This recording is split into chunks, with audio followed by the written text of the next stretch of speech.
What's up, everybody? Welcome back to the Champion Living Podcast, the only podcast crossing the lines between the sport of rodeo and fitness. Today's episode, we are going to unlock a whole bunch of things about elite athletes. Talking about mostly about recovery from extreme sport, how elite athletes are recovering, how rodeo athletes should be recovering as well, and hopefully we'll supply some tips that people could take away from the episode. Boys, how the hell are you?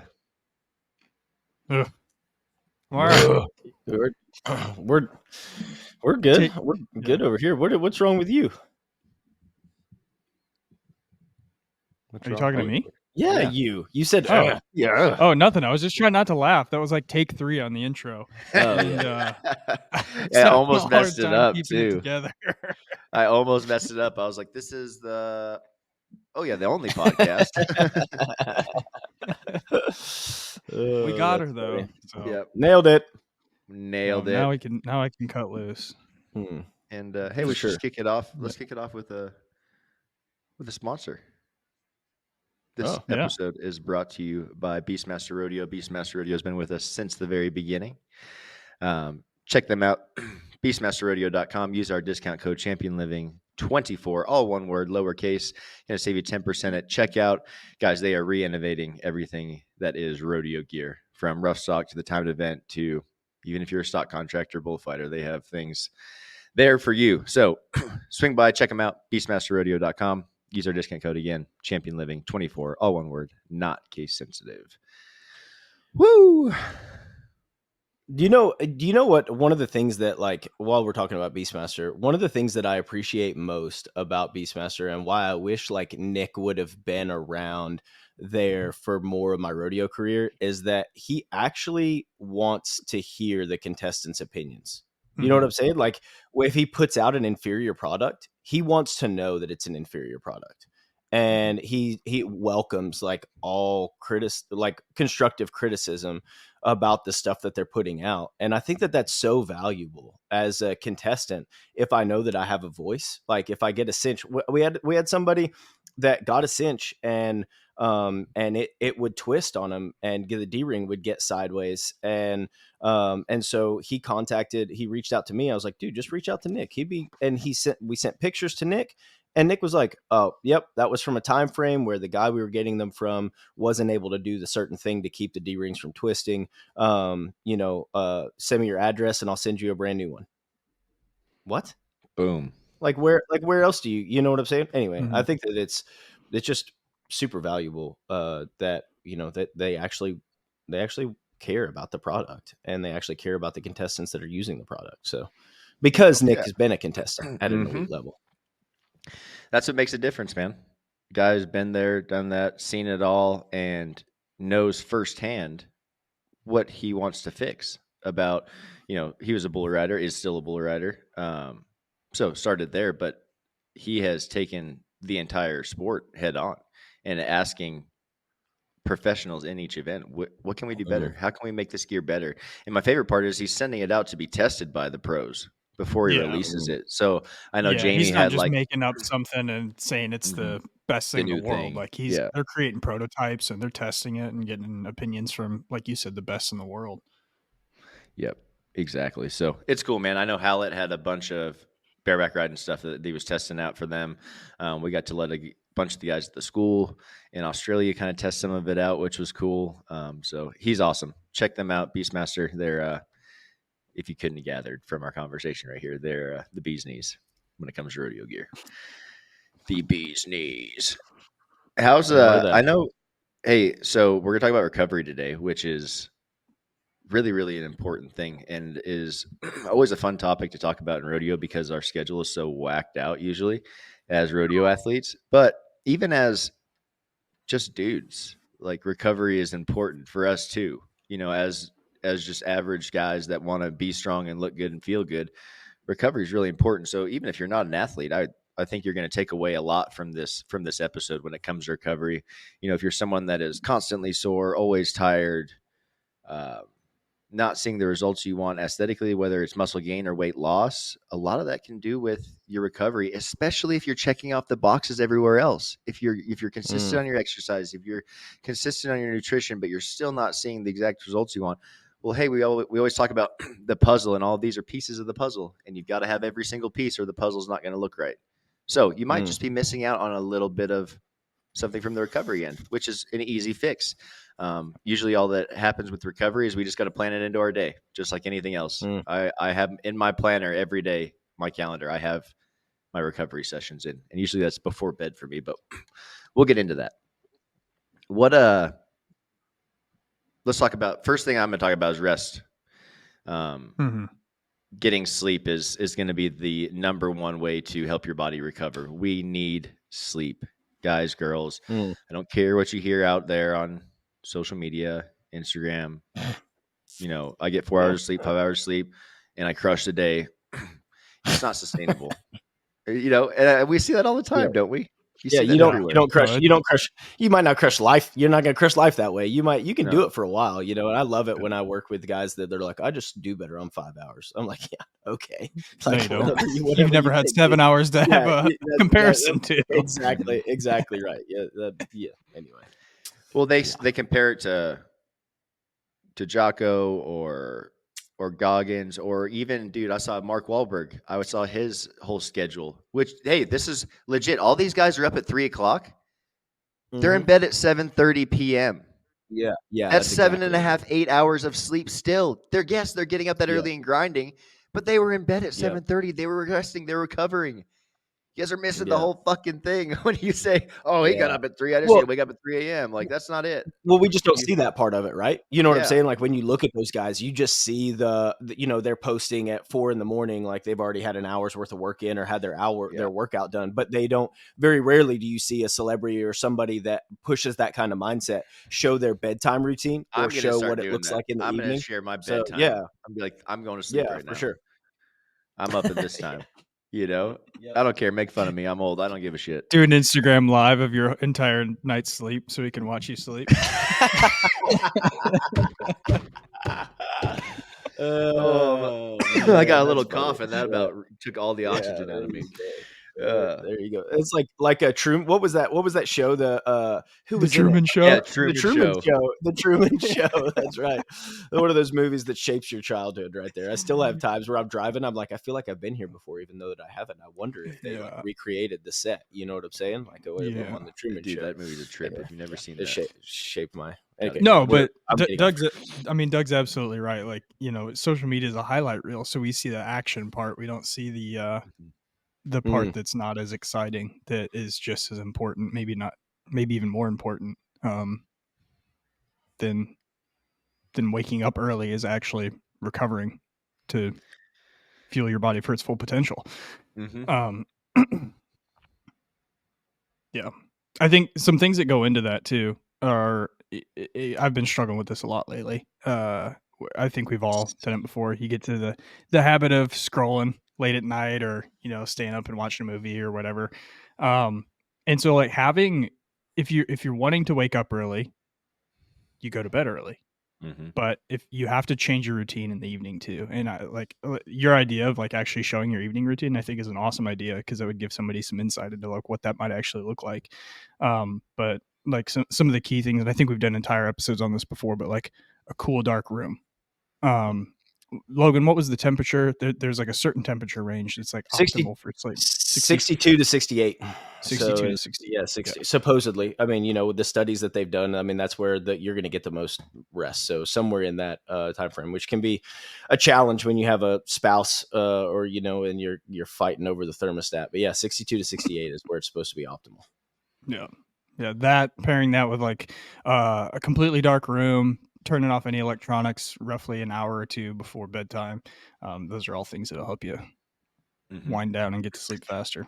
Man, and I'm so guilty of that. Like, I don't watch a lot of TV. We don't even have like cable or anything here. We just plug up our phones and watch. But if I ever get started on like a Netflix series, dude, I'm telling you, like, I don't like stay up till midnight, but if I start as some sort of series, I'm in it. You know what I'm saying? And so, and that's where I've been here lately, is I started a Blacklist and on Netflix, and it's got a long 10 one. seasons. So I mean, I know I'm in for it. So anyway, but like last night, I put the kids down put the kids down to bed, and I was like, okay, I'm gonna, like, I had to limit myself to one episode and then put the screen down, like focus on a little bit of, mobility or whatever it might be, kind of winding down routine before, going to sleep, because that I'm just as guilty as anybody else of laying in bed and watching TV. A lot of parents, when you talk to other parents and stuff, that's the only time that they get to have downtime, is after the kids go to bed and they lay down. So it's just natural for them to want to, watch TV while they're in bed. I had one lady tell me that they didn't have a TV in their living room. They had it in their bedroom because that was the only place they ever got to watch TV.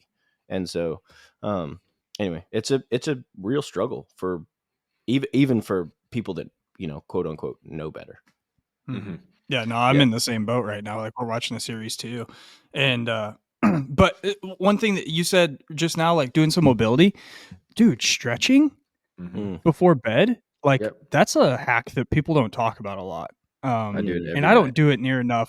I need to start working that into my routine, because holy crap, do I sleep better if I just spend 20 minutes stretching on the floor. Put on some like slow music or something. Do just Little stretch Marvin whatever. Gaye. Yeah, little Marvin Gaye. Marvin Gaye and Chardonnay. Getting do some warmed up. Are stretching. you Yeah. are you cooling? Are you Yeah, cooling down or warmed warming up. up? What's going on here? Oh, that's funny. Depends on the night. Does. Yeah, it is a game changer. I think even just spending 10 or 15 minutes just kind of rolling around on the floor a little bit, stretching, and doing a little bit of mobility work. I know that's what, I think, Doug, that's what you usually do, right? That's when you do Every most of night, your man. mobility work, is before bed. Mobility, breath work, all in one. I usually freaking pass out in a pose on the ground, and Al has to wake me up out of it. No, like legit, man. I will fall asleep on the ground, but I'm the opposite of you guys. I turn on a movie or I turn on anything and sit down or lay down. I'm falling asleep. I don't get sucked into it. I don't know what the deal is. I just pass out. I can't even go to a movie theater because I'll just take a nap. I don't know. I just fall asleep. Seriously, I just don't go to movies because I know I'm gonna fall asleep. No, for I sure. believe it. Yeah. You're different than me, because like you have TV on in the background and stuff all the time. Like I can't I'm gonna be stand that. dead to the world. I get Yeah, distracted. Lacey fell asleep the other day. We went to the movies for the first time in a long time, and now I remember why, because it cost $100 to take a family of 6 to the movie theater. But we went and watched Migration or something like that, kids movie, and she passed out for like a solid 30 minutes. So anyway, Lacey does the same thing. But the same thing, like we just don't have the TV's not like very rarely on, and so if I am gonna sit down and watch something, then I get into it. I have a hard time with just having it on for background noise. Absolutely. But even let's talk about rodeo athletes. So rest, recovery, sleep is something that is fleeting a lot, especially during the summer run. Even during any kind of competition, because let's face it, the rodeo's at night usually. You're not going to get out of there till late. So you probably are going to bed anywhere between 11 and midnight, maybe later. If you have to drive a long ways, you're waking up at 6 a.m. and you guys are starting to hit the road and go. That's not enough sleep to recover from what just happened in that competition. And needless to say, probably all of the things leading up to that one day. There's stress factors that accumulate. So something that we work with other team athletes on is these guys, football team, basketball teams, all have set schedules, which is nice. Rodeo athletes do have a set schedule in a way. You do know when you're going to be driving. You do know how long you're going to have when you get to the rodeo before you have to ride. A lot of the times in the summer, you're getting there many hours before. So I encourage a lot of guys to get a nap time. And so in our team sports settings, we can add that in to the whole team because they're a controlled variable essentially. Rodeo athletes are in control themselves. So a lot of times there is zero control in that variable. Well, and that's the difference, is like nobody's telling them what to do. It falls on their shoulders. Right. And they have usually no clue that, hey, I could set up my day just like we're talking about with our sleep routine, adding that into your schedule, making that part of your routine. The same thing when you get to the rodeo and say, we had a football team, same schedule, slept for 6 hours. Usually they're napping for 15 or 20 minutes throughout the day. We're going to increase that nap time to try and take away some of that deficit that has happened over the night before. So in my mind, sleep is sleep. Like you're resting, you're still getting rest. You're being intentional about it. Keep chipping away at that. Even if it's not an hour that you need, maybe you got 20 minutes, get that 20-minute snooze. and then go get to work. You're going to Yeah. feel a lot better. It's going to help your body. And it's really, really easy to get in a sleep deficit, and it's hard to get out of it because you have to make One up that time. Yeah, one of the things that I think about for rodeo athletes is I can remember leaving for Denver with $500, right? And that's like it. And so then when we really think, sorry, words are hard. We really think that like the recovery option where we're going to To sleep daydream, yeah. is the last thing, the last thing that we think of. You know what I'm saying? It's like, Mhm. well, I can, worst case scenario, I can sleep in the van or I can sleep in my car. Or, some guys are able to have rodeo rigs, Or but my I favorite, would when you're dead. yeah, sleep when you're Oh, dead. yeah. Yeah, for sure. I would highly, if you're an elite level athlete, like Doug alluded to with the teams things, like they're getting, plenty of rest. But if you're an elite level athlete, the recovery is just as important as the competition. And so making sure that two options for guys that maybe you haven't used before. Number one, a lot of the guys have good rigs, and in their rigs, like if you have the opportunity to be able to have some sort of van or a camper, then you can set up your sleep environment. You can have it set in Tim's rig. We had he had blackout curtains on all the. I mean, I'm telling you, it was 4 p.m. and you would have thought it was midnight. You know what I'm saying? It was That's the perfectly best. dark in there, and you could keep it nice and cool, and so you could get good sleep. I even invested in a special mattress to be able to put on my top bunk to make sure that I was getting good rest. But the other option that I starting to see some guys use All I can is in think of these is you winter laying a rodeos. rubber sheet down. No, it wasn't a rubber sheet. It wasn't a rubber sheet. Tim tried to get me to have a rubber sheet for a while, but I didn't have to have one. But the other thing I start to see some guys using this time of year, like we had a meeting this morning with Caleb, and I was like, that's not his normal backdrop. He's in San Antonio at a rodeo. In the wintertime, what do? They get Airbnbs, right? Like go instead of getting like a dingy small hotel room, for $50, $70, like get this budget in. Like you can look at these Airbnbs, especially if you're going to split it with guys. They're pretty reasonable financially, and it's a way in which it enables you to not only cook your own meals, which I think we'll get into, but also get good sleep, like get actually budget in good recovery by focusing on what am I going to do for recovery when I get to where I'm going. San Antonio lasts a handful of days. If you make it to the semis, you'll be back. Houston the same way, Fort Worth the same way. A lot of these guys, they're at the rodeos for multiple days. It's not just an in and out like it is in June or July. And so with that being said, Airbnb it. Look into those options. There's a lot of affordable Airbnbs. Well, I like that you mentioned nutrition because that's the next step. I think that's the most important thing in recovery. Nutrition and hydration are going to play a huge role in how your body is recovering and how it's performing after competition or before. Getting an Airbnb, a lot of these guys have campers, like you were talking about with Tim. They have kitchens. They're prepping all their food in there, which is dope. All the guys that are not doing that, I would definitely encourage you to look at some of these options Logan just talked about. Look at the Airbnb, spend a little bit more, invest a little bit more in yourself. You're only investing in your performance if you're taking care of yourself, right? You're not wasting money on a good night's sleep. You're not wasting money on a good meal. You're wasting money by not by taking the step lower than what you really need, right? So it's important. And even if you do stay at a hotel, find one that has good meals around. Even if they have like a complimentary breakfast or something like that, you can make it work at one of those. That can save you money. That can be worth the extra $30 or whatever you're going to spend. But really, really important. Airbnbs are a great option. We do that pretty much everywhere we go. It's fun to have everyone there together, but it's also nice to be able to have the ability to cook for yourself and feel your body how you need to. And when you guys are competing, girls are competing on the road, that is part of your job, is to fuel yourself so you can compete at the highest level. Otherwise, what's the point of being there? Right. What are guys some What hydration I tips? Oh, go ahead.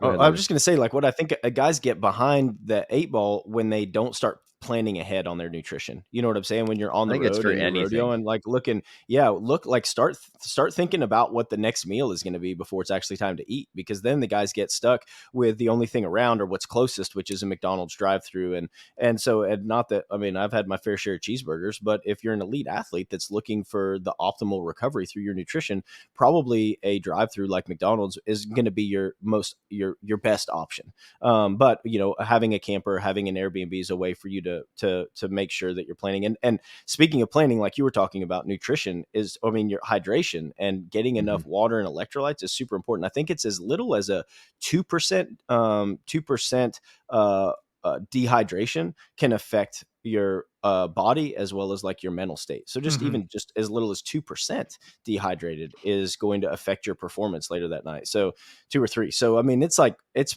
pretty small. I mean, the window for error there is pretty small. So investing in making sure that you're getting enough nutrition is going to, or I mean, hydration is going to be super important for performance too. Get you one of them big 40-ounce Stanley cups to Mm. lug around. The Yeah. Make pretty sure you pink clean the colors. straws though. Yeah. Clean the straws. Yeah, I just had a Oh man. client not hadn't cleaned the bottle in like a month or two, and got the perfect light on that straw, and there's a shitload of mold in it. I Yeah, was I like, can't do the straws, man. oh, I can't do them. Lacey, even like you put them in the dishwasher, you hand wash them. Like, I don't know. I don't like I it. can't handle the straw.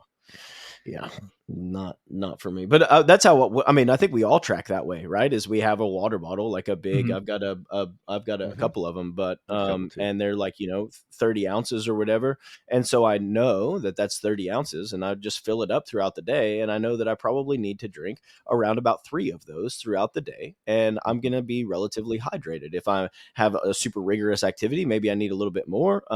But that's going to be roughly, we're going to shoot for half our body weight in ounces as far as hydration goes. And so and getting, like, one of you guys can talk more on this point, but getting more outside of just water, right? Like the Yeah, electrolytes are I was just super gonna say super that. Mhm. important. Yep.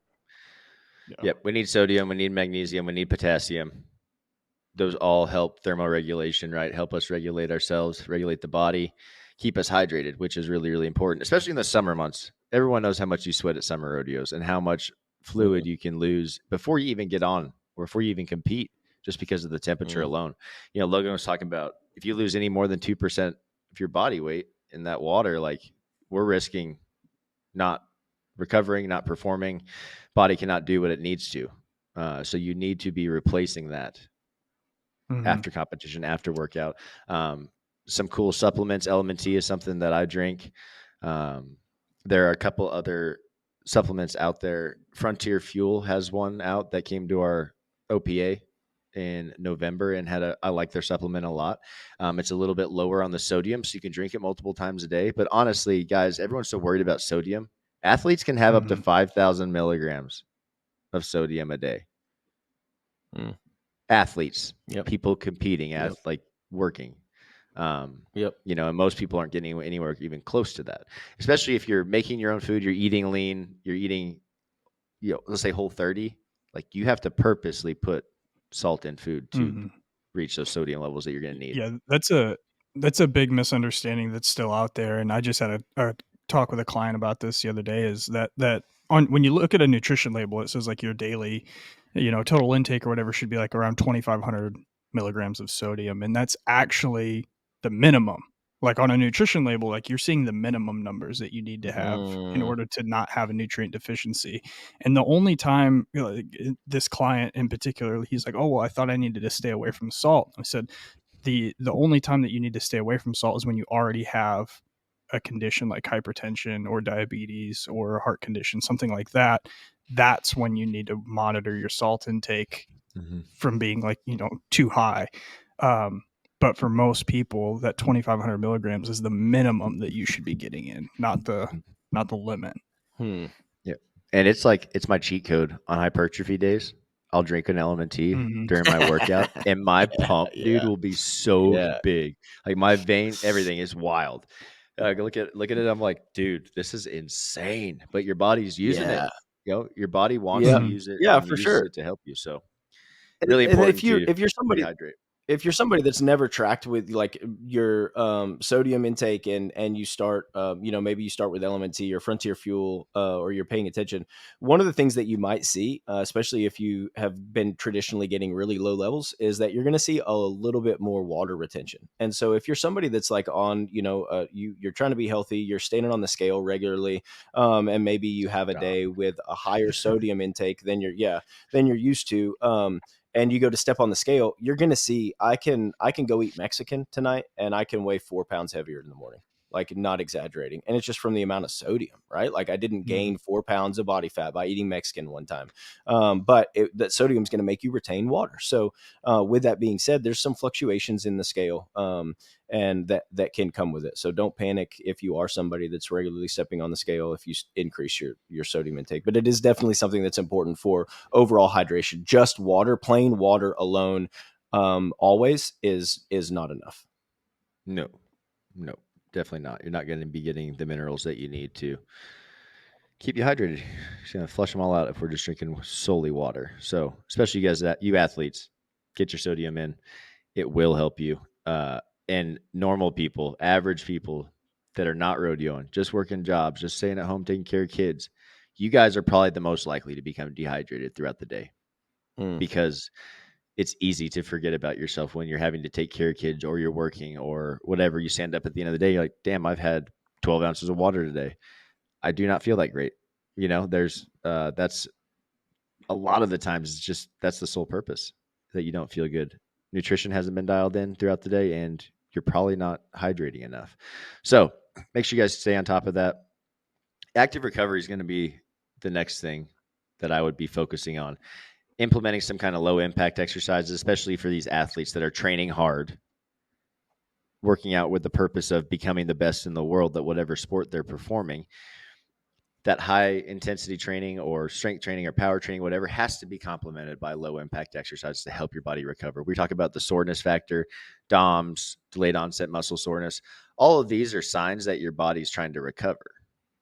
And if you continue to increase the intensity and increase the volume while your body's telling you that without implementing some kind of active recovery in between some sessions, we're going to start, yes, we'll see gains at first, and then we will start to see some signs of overtraining. And there are lots of different forms of overreaching or overtraining. There's a functional way to overreach, which is a planned period of time where intensity and volume is increased with the purpose of deloading them after that, lowering the intensity, lowering the volume for a week in order to let their body recover, see the gains. The next week they pick up whenever they're recovered, get back to the normal program, and they're seeing big strength gains. What we're seeing in rodeo athletes a lot of the time is, again, this need to fill the gym with all of these high intensity movements because they think it's going to match the intensity that's happening in the arena. And that's just not true. And it's not going to work out well for those athletes that are doing that because it's impossible to create the intensity in the arena. It's not a long-term strategy. It's not. Is what, like, in the short term, you might be like, yeah, these workouts are hard, but it's not a long-term strategy. And I can promise you, I don't know if it's 6 months or if it's 6 years, it will lead to injury. It will lead and especially to injury. Rough stock events, you're going to see it happen faster than anything. You see overtraining happen. You're going to see injury happen in the arena almost instantly. So you have to plan those active recovery days. You have to be putting in. And I think guys just don't see the purpose in it. They think that they're not doing anything during those days. They can't see that those recovery days are my key to unlocking those next gains, those next levels, because your body is getting a chance to catch up from all the work that you just put in. And I don't like recovery weeks either. I don't like active recovery deload weeks, but I love them because I know I'm going to feel that next week. I love it because I know those numbers are going to go up next week. I love it because I know how I'm going to be moving through each pattern. My body's going to be rested. It's going to feel like it hasn't felt in 6 to 8 weeks because I've been training hard. And I know that it's going to help me in my training. In my life. But a guy needs those days, like even within the week though, too. Like so many times we see new clients, like rodeo athletes, like they train super hard 5 days a week and then they're getting on the other 2 days a week. That leaves 0 days for recovery. And so like we have this straight across line of intense, high intense. Whereas if usually within the first 2 weeks, that's what most guys will end up saying is like, wow, I feel so good after starting training with you guys. I can't believe it's only been 2 weeks. But what we do is we just set up their programs a little bit different so that they have recovery days in between. So we might have a high intense day one day, maybe even 2 days in a row, but then we're going to recover after that. And then they're going to go ride the next day. So they have this like undulation of intensity throughout the week, and it allows their body time to recover. Yeah, the fact of the matter is anybody can work hard. It does not make you anybody can work hard, but like where you are going to separate yourself from the rest of the pack is how you utilize recovery. That's what's going to separate you, because anybody can go pick heavy stuff up and put it down day after day. Anybody can do 1,000 box. I could go do 1,000 burpees for time right here if that's what I wanted to do. Anybody can do that. You can work hard, but being smart enough to take a step back, whether it's during the week or whether it's a whole week leading up to some sort of big push, that's what's going to separate you when it comes to your training. Like that's what's actually going to help you see adaptation and see growth, gains, speed, power, whatever it is you're focusing on. Yep. It's the bottom line. Got to do it. Got to make it a part of your program. And the biggest thing I'm seeing, these three things we listed, they're no secret. We've talked about them many times before on this podcast. The thing that I think most people lack is actually plugging it into their day. So they know what to do. They know how to do it. They just don't know.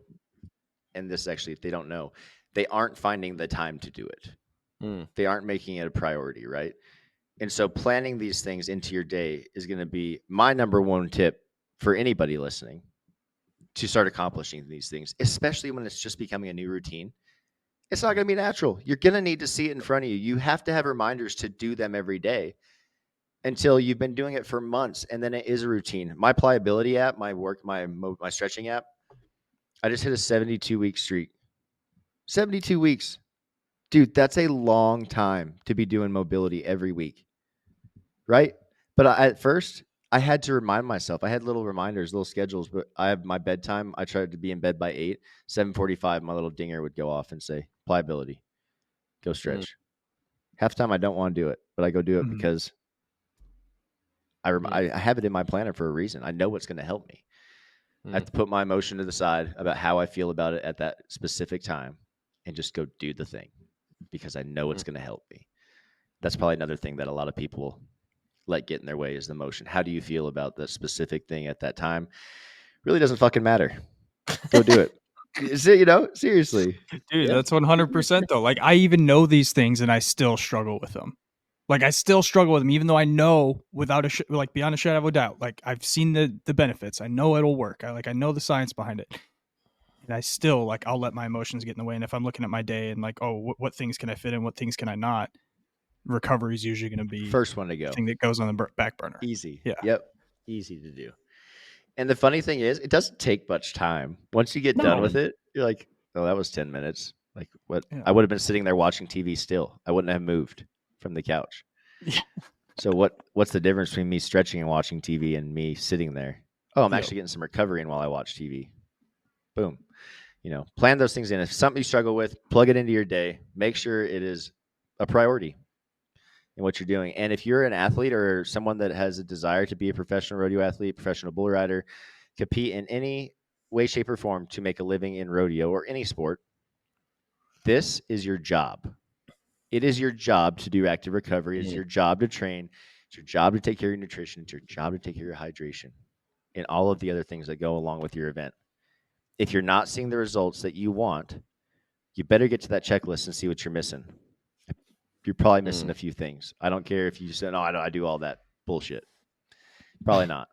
I haven't met one person yet that does it all. Casey Field is the only person I've ever met that when I asked him that question, like, what do you do to prepare? And he named off all those things. I'm like, did you literally checked all the lists? My brother, same thing. Bennett, same thing. There's a few guys that are doing all the things, but you know what? Their results are speaking to it. They're getting older and they're getting better. Anomalies.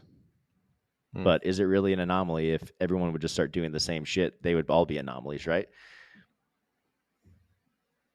That's what I think. Like most people you see out there that are freaks are so good at anything. Yes, they have a lot of natural talent, but the reason that they're anomalies is because they're doing all of the things that the others aren't. Mhm. Yeah.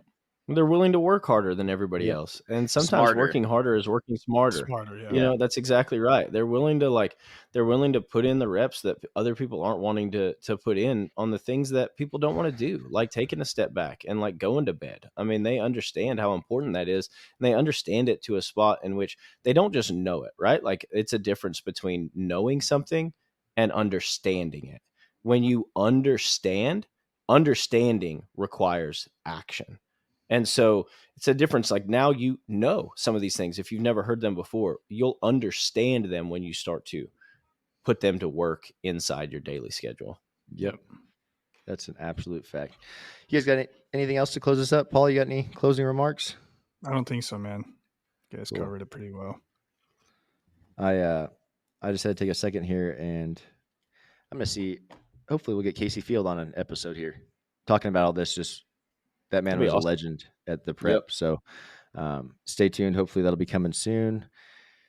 I think he would be an outstanding person to have on and chat about, man, just his whole evolution as an athlete and Yeah. where he started to where he's going, because he didn't start out spurring him like he did when he ended. I've seen his first videos. It started just like all of Yeah. us, same Yeah. exact way.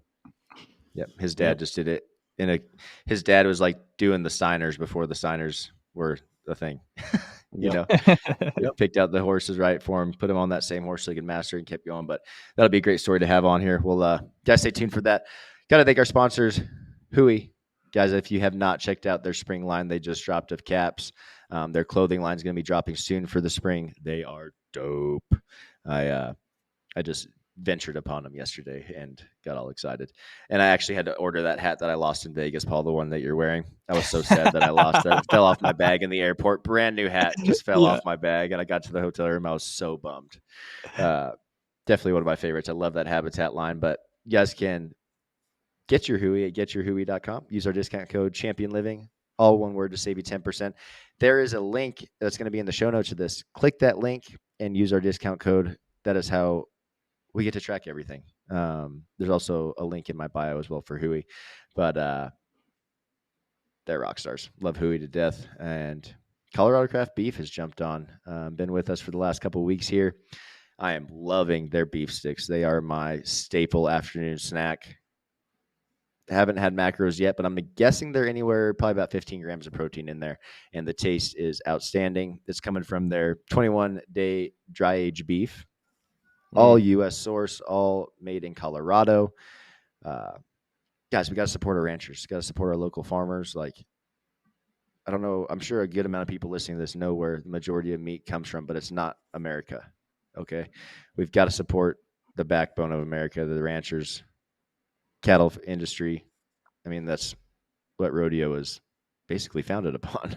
So check them out, guys. ColoradoCraftBeef.com. Use our discount code ChampionLiving, all one word. Going to save you 10% and on your next order with them. Till next time, we'll catch you later.